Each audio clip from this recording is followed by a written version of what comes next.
Hi there, I'm Juana Ifrim with The Papers. We're here to provide you with a great overview of Money 2020 Amsterdam and seek to provide you with the perspective of key players regarding the future of open banking.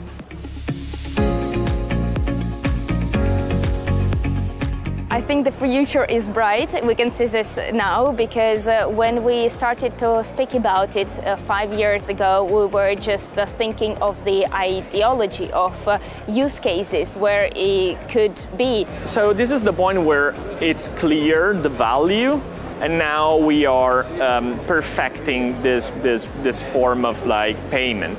Open banking is here to stay. It's part of a transformative movement that we see in almost any sector right now of opening up data and allowing citizens and companies to use data to their own benefit. A few years back you had more of the big open banking visions, and now you see how open banking is just making customer journeys better and faster, more seamless with higher conversion and cost cutting for banks. So we think that's a trend that's going to continue. In the UK, we created the blueprint for open banking, and that is now means that banks and regulators around the world are looking, and there's lessons to be learned, and we've seen that when we launched recently in Brazil. And their pace of market adoption has accelerated because they've actually looked at the UK. We are looking forward to have variable payment adopted not only in the UK but as well in the European Union, to have new solutions for the merchants, more secure, more streamlined, without additional flows or verifications, and we hope it will be quite flexible and change the world how we pay.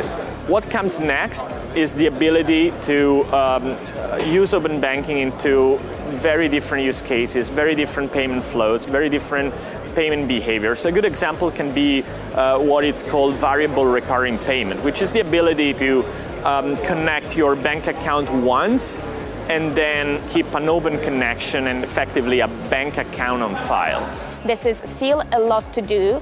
Maybe from a technology perspective, yes, this is going to take some time, but we know that technology is compounding, but it's more, I think, from a behavioral change, how open banking keep understanding what is the behavioral change and how we can come and help the businesses.